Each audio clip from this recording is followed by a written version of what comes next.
And with the words, sure, now we are flying into our very next episode. Diversity is the game changer. And the title is From Boardrooms to Brainwaves, bringing Texas-sized fit. That's stolen from your website. I think it was so colorful, so already diversified, so cool. I was so inspired. Oh my God. So I'm really looking forward to the show. So welcome. Thank you. Welcome, Doug. Doug Thompson, right? Yes, correct. Thank you. Thank you so much for staying together with us and finding the most precious commodity of our times. It's your time and fully presence. So welcome to the episode, my beautiful audience. And it's, like I mentioned, Back to Diversity is the Game Changer, the podcast where we go beyond buzzwords and into the bold, brilliant, often messy truth about what it takes to be inclusive, diversified, innovative, deeply human spaces. Today's guest, he's not just changing the game, he's flipping the entire sales script. Meet Thompson, an Ironman-fueled TEDx-powered storyteller with over 20 years in the tech world, and not just tech world, I'm sure, and a mission to help teams ditch the pitch and sell with soul. Oh, wow. I like it. From not sell their soul. I don't want anybody selling their soul, but sell with soul. How about that? Yeah, sell with soul. Cool. From tearing jargon to shreds to helping reps build stories that close deals and open minds. Very important. Close deal, open minds. Cool. Not all right. So Doug transforms PowerPoint into the moments of real human connection, whereas the life on stage or behind became transformational power. So please welcome to the show, and let's jump in. And before we jump into the future and the presence, we start, of course, with our roots, because the day we are experienced now, who we are, of course, are still spiced by long-lasting echoes of our childhood, right? So every story has the beginning. And what was the story of the beginning? What was the childhood, or maybe some experience particularly you could share and remember that actually impacted, influenced the person you have became? Yeah, thanks for having me again. I always enjoy a conversation. That I was an only child that came about, and I grew up in rural East Texas for the most part. I moved around a lot in the earlier. I think there was a time we actually lived in a station wagon, but we we moved around a lot. But I was an only child. I had a good, unremarkable childhood from that standpoint. It was I had good parents. My father died when I was in high school, so I did lose a little bit of that. I to this day, I mean, with kids and grandkids, I would love to share some of that stuff with him. But we had a good relationship, and he made some inroads into me. But I think because I lost my father so early, that I matured and I had to take on some other roles that helped me grow in different ways. I got a different perspective about things. I had to work at an early age. I say early, anymore. I mean, I worked through high school, had a part-time job. I was in band. I, had asthma, so I didn't get to play sports that much. But I would call it a normal childhood. We had that, but through there, because of the time that I grew up, I'll go back in that. We had one phone in the house, and I was lucky we had a 20-foot cord on the handset, so I could at least go away from my parents to talk to people. But that's the way we did things. We conversed, we had stories, we talked about things. You talked about, that's why we had connection and shared diversity, is we used to talk and tell stories with each other. And I think that's part of the challenge we have today is it's too easy to entertain ourselves and get in our own world where we don't encourage that conversation, right? And that's really where getting this biodiverse thought process, and the world would be a better place. We were talking about before we come on about if everybody wore pink or liked pink, the world would be a better place. Well, let's talk about that. Yes, amazing. Thank you so much for sharing your story. And of course, I understand it was impacted by the loss of your father, right? And it's through this experience, you had to be strong and resilient from quite a young age. But as life actually shows me and my childhood as well, actually those stories are so transformational for our path, how we can build it. It's always kind of two ways, or to be a little bit in the offer models, and like because of that, or actually to embrace, to understand it's very painful, but to make it like a creative fuel for the resilience, right? So thank you first so much for the sharing. Yes, that story. And when you mentioned like kind of normal child, and it was back at that time, and I do remember like I also made in Soviet back at that time, and you were, for me, your world was like a magical, because normal child maybe that time in your country when you had the phone. For me, it was magical because I grew up without phone. Not even in my flat. We had this house, like 9 floors and 6 different entrances, and still the whole that house didn't have the phone. So I had to go 2 blocks and just like one special machine, like and it's true, like now youngsters and how we grew up, unfortunately there's always like medal with 2 sides, right? So the power of storytelling, it was, and it is so important, right? Actually, and it's how we shape each other in interconnection by telling our diverse stories, right? So thank you that you already came to this subject, and actually then we can go just further and spice a little bit, like that with diversity of thoughts, because it's so important now.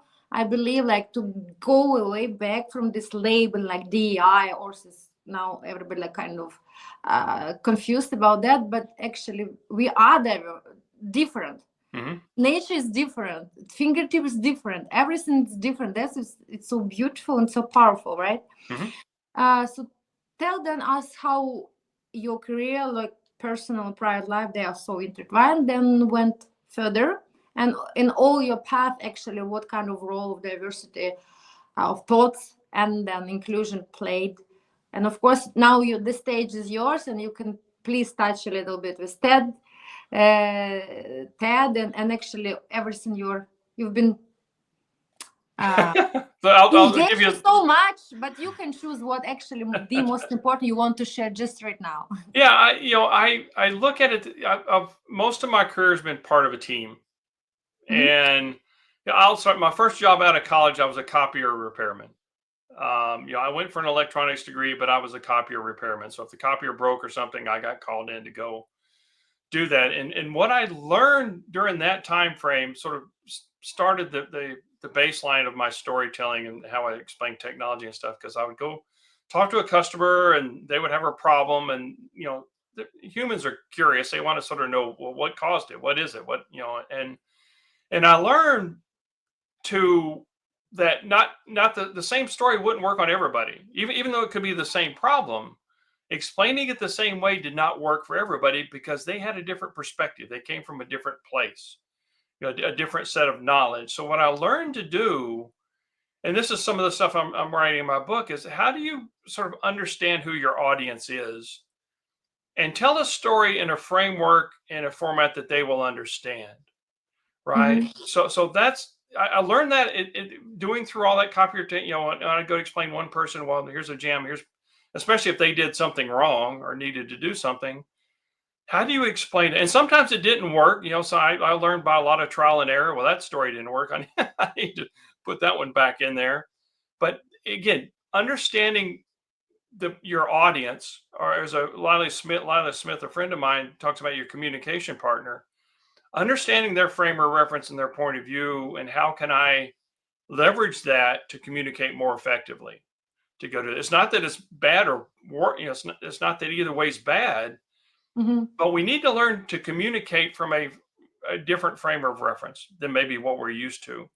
When we're all around campfires and you were running from dinosaurs, that was pretty easy. Everybody had the same experience. But now, as you said, you're younger than I am. You're probably about the age of my kids, but they always had access to a phone. Yet you didn't have any. You had to go 2 blocks to get one. So even in the modern time zone, where you are on the planet and these other things, you got different experiences to bring. So for me, that helps me when I communicate to sort of bring some different analogies and stuff to play.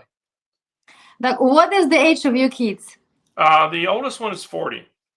So, and the youngest one's about 5 years younger and about 35. So, yeah, I got grandkids now that are older than some of the kids. No, I mean, like, if you actually said that I'm the age of your kids, and if you said, okay, at least I'm the age of the youngest one, then you're my best friend forever.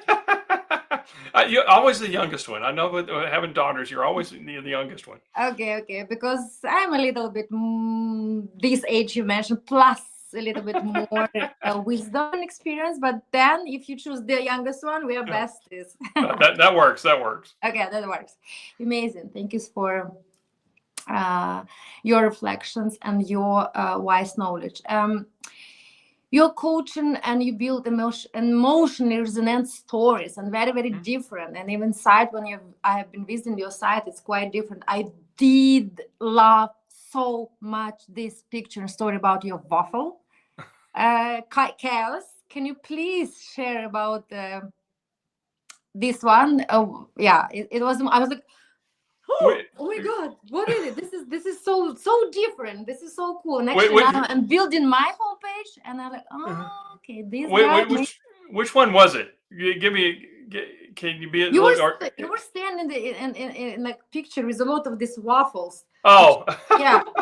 That was a Waffle House story. Yeah, that was the Waffle House story. And yes. There's a side of me there that likes to have fun, and I call that I Blame Doug. And blame has such a negative commentary, but it came from an idea that one of my mentors had, that every time I would talk to him about, hey, what about this? What about that? He would come up with a different business model. And so as he came, he would blame me for having a new business model to come up. And I look at, well, if I could get blamed for that all over the place, that'd be a great thing. But it's a way for me to sort of have fun. And in the Waffle House thing, it was a made up story that, if this could happen, that could happen. But it was just me having a lot of fun, just sharing sort of some weird thoughts that I had and trying to brighten somebody's day. Yeah, amazing. You made my day list, because this morning I had to make my homework. Yeah. Actually, and I was a little bit maybe tired, because my best friend here, she turns 40 today, and we start celebrating during the night, of course. And first in the morning, I'm like, I have podcast today, I have to prepare. And then I'm like, okay, he has the side, like, okay, he visits his side, like, and all of a sudden, wow, so cool. I woke up like, look, this is so cool guy I'm hosting. I knew, of course, he was a cool guy from the before, but it was like, oh, it's very different. He dared to be different and colorful, and all this is so amazing. Yeah, a little bit more about that story is it really came from, so we had egg prices got ridiculous over here in the U.S. A couple of years ago, and Waffle House, it's a restaurant here, they started putting a surcharge on eggs, and I started saying, okay, well, they can blame me for this. So that was sort of where the story came out, is blaming me for the extra cost of the eggs. So again, I try to take a point in time in real life, and let's have some fun with it.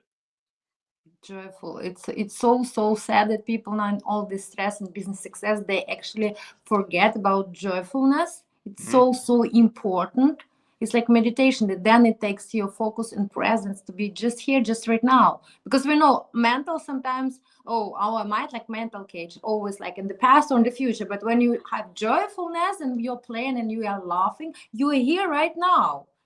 It's one of the best medicines. We should teach people to be joyful, right? Yeah, I think it comes from gratitude, right? It really comes from starting with gratitude. I'm grateful for where I'm at, my experiences, the life that I've had, and I try to approach things from that perspective, which makes it a lot easier to have fun and have joy, and do that. And I just try to approach a world from that, as opposed to thinking in the past. Because if you're grateful, you acknowledge the past, you're really appreciative of what the current is. And the future comes when it comes. You'll just sort of take that tomorrow. Yeah, exactly.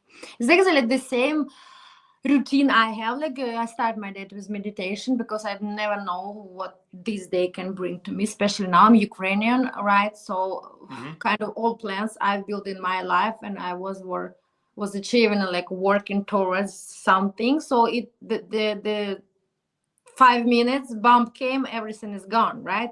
We are Ukrainians, we have taught this lesson, how to be present and to appreciate things like in a very special way, let's put it like this.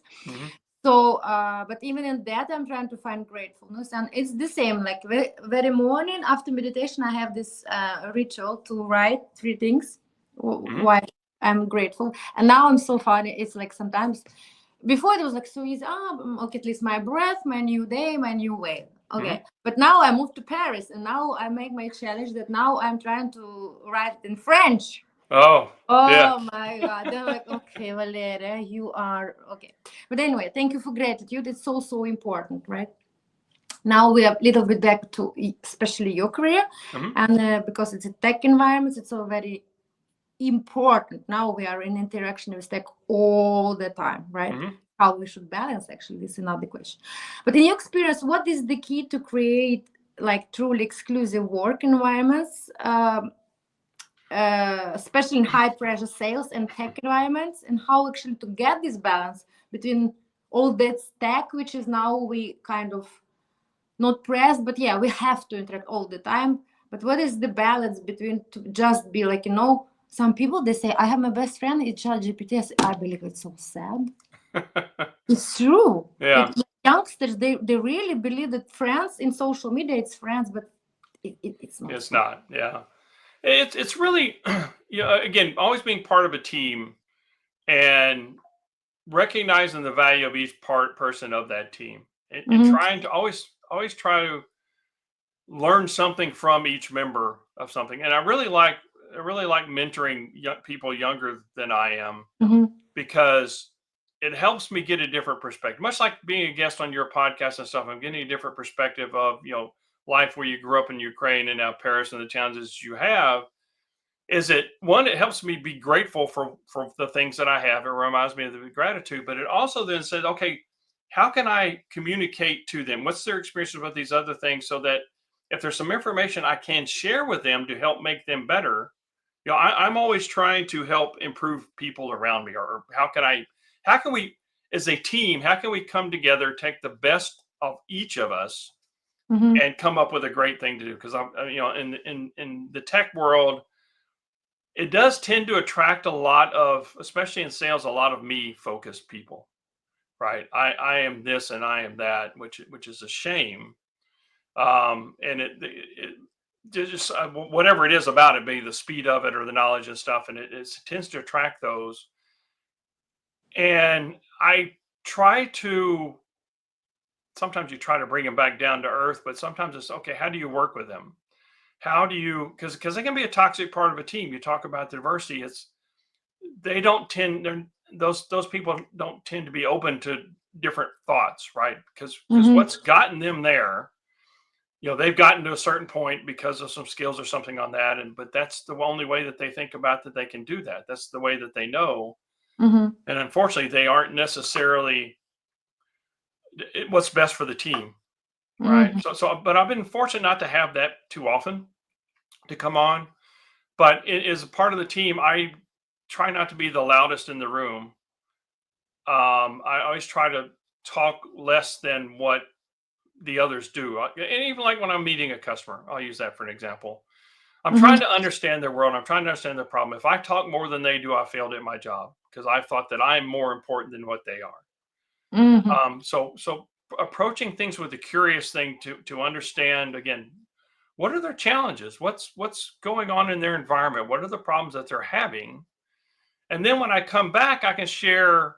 Again, this gets back to technology. Nobody really cares about the ones and zeros behind it. Well, there's a few people that are, but most people with budget to buy things today don't really care about how it works behind it. Much like when you chose to use StreamYard, you probably didn't care about what worked behind it, but it did some things for you that you liked, right? It helped you solve certain things, challenges and stuff that you have. So how do you convey that, right? How do you, as a seller of technology, which is what I do, how do I share with them what this technology can do for them without talking about the technology behind it?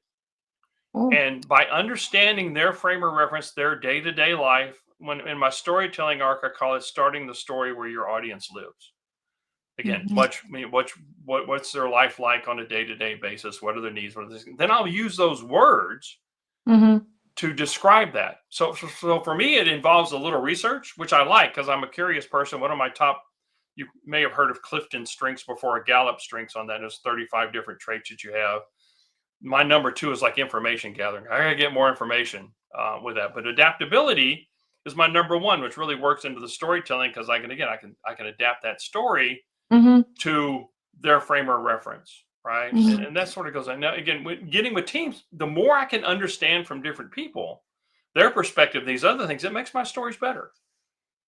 Amazing. Thank you so much for already sharing your very valuable information. And could you please break down a little bit more about actually storytelling best kind of successful recipe? Because very, very soon I will be the part of special gathering, which is called Embassy of the Future. And we had the first annual council or conclave, and actually it was the power of storytelling was the theme of retreat for 5 days. And during these 5 days we had to create our own story, which is like it should be who we are, of course, but also us in the 2070, like how we could see ourselves, right? And then we had also pleasure and honor to interact with really great storytellers, and they gave some advices from their perspective. So now I am so happy and privileged I'm having you here. Could you then maybe give me and of course my audience as well some points like for the successful storytelling, because very, very soon it will be the second meeting when I have to present my story. Right. Yeah. So what do you believe best ingredients? There's, a story, even if it's a movie, you take it back to the basic science of these things. I go like Stephen Pressfield had a book, Nobody Wants to Read Your Shit, which was a pretty interesting book. It was an ad guy that came on, but I learned some fundamental things from that. Is that, it's not about you, right? The story, and you come by, it's not about me. It's not about me. It's about my experiences of stuff and how they might be able to help you. Right. I always try to keep the audience as they're the hero of the story. So when I go tell a story, and this has to do with anybody you're trying to convey information to, it's not an autobiography. And it's sort of like, okay, I can make them the hero of the story. So if for example, if I'm doing a product thing or something like that, I may tie them into, look, I had a customer, same place that you are, had the same title, had the same challenge, had these other things. And I would explain sort of what their day was, right? Knowing who the audience was, here's some things that they're experiencing, so I could touch on those. And the more times you touch on those things, the way the brain works is I'll pick up on that. I lived in an apartment too that didn't have a phone, right? The story that you told earlier, I'm starting to connect with that. Or you go through those different experiences that you have that you just want them to sort of get into mind and start thinking, and that way they can see themselves in that story. So in your story, trying to tell it that way where you're connecting with them to have you go along on the journey of the story with you, right? And if you're talking about the future, that's even easier because the future is not written, but you have to sort of get their version of what they think the future will look like. Too many people in the future tends to be, it's either dystopian, but it's going to be, Arnold Schwarzenegger's the robot's going to take over the planet, especially true with AI. Or they overestimate what it can do. As you said, AI is my friend now. That's a sad fact of life, if that's what your friend is. I don't, so how do you attract both those audiences and take them on the journey with you to do that? And then through your journey, again, to struggle. For example, I told my story, my father died. For a lot of people, that was a painful time, but it made me stronger for what it was. So you have to go through these little hips and valleys of struggle and command. If you think about you won't watch the movie the same after you think about that. Is you'll see the hero struggle and get all of it, but also then the hero needs to overcome the obstacles themselves. They can't have help from an outside. That sort of robs them of the journey, because this is a growth thing. We all go through this through life, or where we sort of hit a wall, and somehow we have to struggle and solve that problem ourselves. We have to get around it ourselves. And, for me, a lot of it is gratitude, reevaluating where I'm at. Because I get in these places at times where I'm saying, okay, look, things seem to be falling down around me. Things, and I have to sort of process this. I have to sort of regroup to go. But I can always go back where I look, the experience you just said, where your bomb goes off and it changes everything. It could be a lot worse for me to have to go do that. So again, this helps me get in touch with my gratitude. But going through that journey, then having the hero at the end of the be the conqueror and do that, setting up for the next stage. So in your case there, you're like, okay, 20 years from now, here's where we're at. Here's our choices, and here's the reality that we formed. Another 50 years from that, it's going to depend on a lot of different things. So the further out in the front you get, you can't really have a finite, definite thing. It's sort of, you can paint a bigger picture of what the future could look like. But you can take them along on that journey. And if you start where they are, if you start where the audience is, they will come along with you. It's very easy for them to do. Again, they're part of the journey. It's not your story. And that's why when I talk about my history and stuff, that's one of the harder things for me to do, because I'm so used to telling other people's stories. Wow. And it's perspective. Everybody's got a story, and it's okay, fine. It's so interesting. It's a totally new perspective for me. Actually, the power of your own story, telling and belonging, without kind of make it really, really so much focus on your ego that people sense it immediately, like, oh, okay, I'm not going to read that. Why this or her, they are so or into themselves, like, well, why they believe exactly it, right? They are so much more that it should be like kind of hidden magic that it's a kind of me, but it's a kind of not right, like ego-centered, ego-based. It's a magic, balance as well. I want to see that I could be you, right? I want to see that there's hope in that I could, we could go along together, and I could be you from that standpoint. If you watch the movies, you watch some of these, because I had a problem, and it still comes up on occasions. I don't think my story is remarkable. I don't, again, I had a normal childhood. I didn't face near death. I didn't face these other things. In your case, sir, I didn't have bombs going off when I was growing up. And to me, that's sort of, a lot of people will minimize that I don't really have a story to tell because of that. But along the ways, there are a dozen or more people that are just like you at that faith, that maybe it's not as dramatic, but they're struggling to find out, okay, what is their meaning in life and what is their story because of the same thing. So you watch some of these things, and it's like, I would hope that if I got put in that environment, I could step up to that state to go do that. But I don't know that environment. I haven't been there. I can only be me from the experiences that I've had, and how can I grow, and what can I share? So that's to me, is be in touch with who your audience is, because if you start there, the rest of it becomes much easier. Well, thank you so much to be in touch. Yeah, I want to hear it. When you get done with that, I want to hear your story. If you can record it or something, I'd love to see that. Amazing. Yes, I can. It will be big stage. So I'm traveling to this very special gathering, Embassy of the Future. It's right before 4 Races. It's World Summit in Sao Paulo in Brazil in October. So we will have in this story. And then Luciana, she's a very good friend of mine. She was also in the special first meeting. She's award filmmaker, so she's going to film our stories. Thank you so much. So now I have already how I can channel it. Actually, maybe a little bit less story of myself, actually, right? So in all this we have been discussed. Now you already started actually at the very first question about the importance to understand that it should be different type of communication with different people.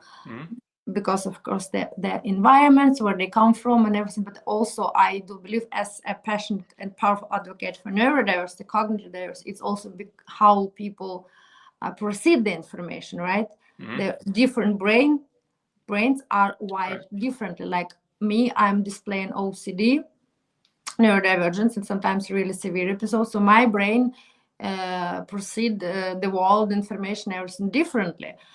And it's a spectrum, and like autism and ADHD, a lot of different type of approaching actually information. And it is so important, especially right now. I do believe in this very challenging time we live, like wars and the level of stress in society just tremendous. So it's a huge problem as well, right? Because people with actually neurodivergence, they are even more vulnerable, right? And especially young people.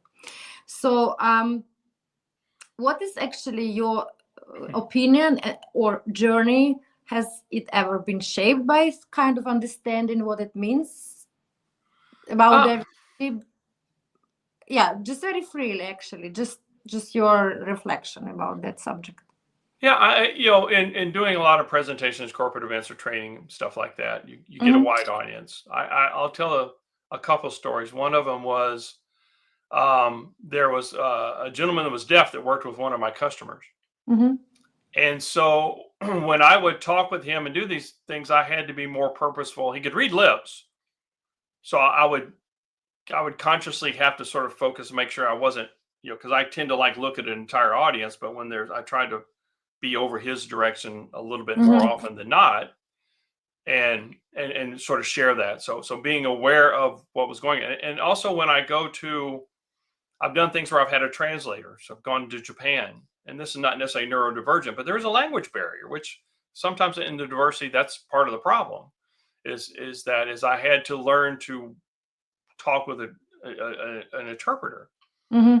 which for me was very strange in that, I would say something and sometimes they wouldn't say anything. There wouldn't be anything going. So I sat down with the interpreters later. Again, I'm always sort of trying to understand processes and the way people are doing it. Mm-hmm. She says, well, you told a joke which doesn't really translate over here. So she sort of saved me from doing that. But then I understood, okay, look, I need to pull this stuff out. Or if I've got an audience, I'll use pictures a lot instead of words, because they may not be able to read English and may be dyslexic. They could do these other things. But most people can, if they can see, they can understand a picture. But if I have some people that are blind in the audience, which I've had, I'll paint a word picture of what we're seeing here, and try to put enough texture and stuff with it that they can get a glimpse of it. So it takes awareness on my part to be, again, understanding who my audience is. Mm-hmm. Part of that is, are there some challenges they have from a site or other things, like I said, ADD. I know I have to sort of keep things very short and very sort of tidy with that. And so if I know who my audience is, I'm a lot better prepared to communicate with them. And again, it's all about starting with them and what do I need them to hear? What do I need them to hear? That's sort of selfish on my part. But what is the information I'm trying to convey to them? And how do I best position it that they will understand it? Thank you so much. That actually it means already for me, like, that you already have been doing so tremendously important job for us, because it's true, it's about adjusting it. Sometimes it's not actually the big things, big change should have been done, but just that the person actually obtain the awareness and try to adapt a little bit. It gives so much, like, first of all, for us, like, respect, that we are respected, because it's always like kind of society approach that we have to be fixed, we are not good enough, and everything it's like our fault, we don't belong, and we have to be fixed all the time. But if a person and society and like it's two-way street also start like moving towards, so it's actually much easier, right? Yeah. To find this point that sometimes, like you say, dyslexic, it's not a big thing actually, but if you know about that this person like really have this type of process information, so it can be helpful for him just to be aware and adjust, and actually that not just be tolerated, like it's negatively charged word for me, or accepted, but valid, because at the same time people like us, like with ADHD, ADD, we have autism, we have strengths which actually is so important, like pattern recognition, like going in details, like a lot of other stuff which actually, right? Then yeah. And one of the benefits I found of doing the extra work, is I understand the material better, and sometimes I'll learn some new things about it. So it's just not a surface, okay, here's that. What's the story behind that? What's the nuance? What's the other things? I've stumbled across a lot better information that, from having to do that little extra work, right? Instead of something just easy. That's the easy button. Amazing. Yeah, exactly. Because I'm nerd, and I do love that about myself. I love really to train my brain muscle all the time. Like, it's like, so for some people, like, I understand it's very important. I do love food, of course, but for me also to choose and to put food here, oh my God, this is the best thing ever. I can skip normal food, but here I have to put some delicious stuff all the time. So just then wrap this subject, like if a leader, founder, like could be listening, I hope listen this podcast. So, and we can encourage them to create more neuro-inclusive spaces, environments, right? What would you believe, or you could actually propose one small change they could make today, like to start with? Yeah, there's an interesting surround yourself with different people would be the big bullet point. And I'll use this as an example. So being in tech, companies tend to hire people from specific schools. Yeah. And only those specific schools. And what that does is it leads to a limited mindset. Blind. Because basically they're taught by the same professors that have been there for that. They have that, and that's the only way of thinking. There's not these different experiences and different ways of thinking that come in. Danger. And you're right, and that's that's the challenge, because okay, maybe I'm not from like MIT or Oxford or some other place like this. I'm from a smaller school, but we had a different perspective about things, which there's probably a lot more people on the planet that came from this smaller thing with this perspective than there are that came from Oxford and other things. So again, it's a lot like politicians. They all sort of talk out of these other things and they miss connecting with your audience. So I would say, look, don't have we're not going to hire from any one place. I want to hire the best person with the different experiences than everybody else on the team. Right. And that way we can, again, cover more bases and make a better product overall. Yeah, because clients, they are so diverse. So how can you actually cure the code to produce something with the same mind people, which is kind of blind way of approaching to all this variety? It's not possible, right? You sit in there and without like kind of somebody who at least can match me in your team, how you, a lot of hundreds of dogs know what actually Valeria needs, right? It's kind of, yeah. Understand. So I immensely appreciate your opinion. So before we wrap up, I would like to invite in the studio my vice president. And when I'm talking about it, people are like, what? It is true? You never said that we are not just doing. But okay, it's just relax. It's so cool stuff. It's just her. Okay. All right. This the genie. Toughy, resilient, sustainable, beautiful pink, by the way. I see that. And I love that she doesn't speak against me. Okay. So, but you know what it is, right? So Genie, kind of Genie, but Genie and Aladdin, they had all the time in their life, and they impact so much in many lives. So I cannot take all this honor from them, but at least this little tough lady, she is very helpful to fulfill one wish for my guests, because we want to help like as many guests and people as possible. So 3 wishes can be too. Got to dole them out. But one, yes, fully possible. Okay. Right. And so my last question for today, I hope we meet one day and can make something really also cool together, joyful. Maybe we waffle. What I do love donuts. We can do some stuff. I don't know yet. I'm already like send the signal to the universe. There we go. Channeling. So when the idea arises, I can text you. But for today now, right? So what that wish would be for you, for my vice president here, VP? Yeah, I would wish more people would approach things from, again, your communication part of storytelling, but think about the person, other people, not yourself, right? How can you be kind of a servant attitude about things? How can I be of service to you?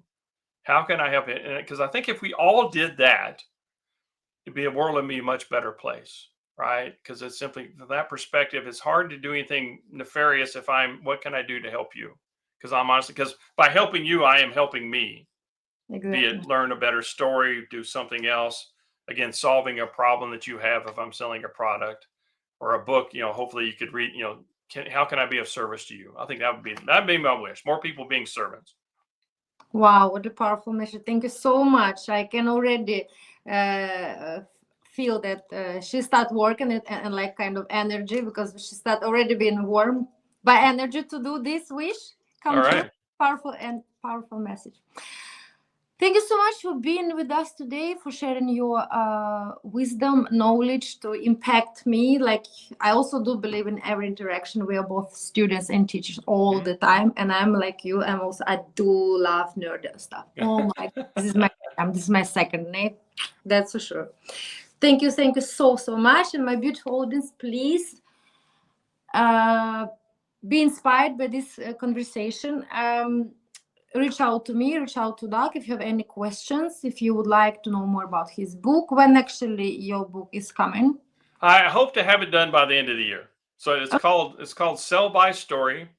Sell by, I was inspired by going through the pantry one day, and there's things that were expired. Most sales pitches should have been expired a long time ago. So can you sell it by a story? So the sell by story date. Amazing. Then of course, please, you can share also the information when it's coming. We can make post that people more and more, they can be aware about that. And I'm looking forward also to read this and to teach me my story without kind of my just focus on me, less I, more like us, right? Yeah, important we are in togetherness strong, right? Exactly. So please, and my beautiful, don't forget to like, share, subscribe for today's conversation. If it's fired you, I'm sure it's fired me. And remember, yours is not, it's not a checkbox. Absolutely. It's a code how we can thrive together in togetherness, right? Because every single person is a unique voice. Thank you. It's important to share that voice. So thank you for allowing me to share mine. Thank you so much. Please take a very good care of yourself. And you guys as well. And until next time. Bye-bye. And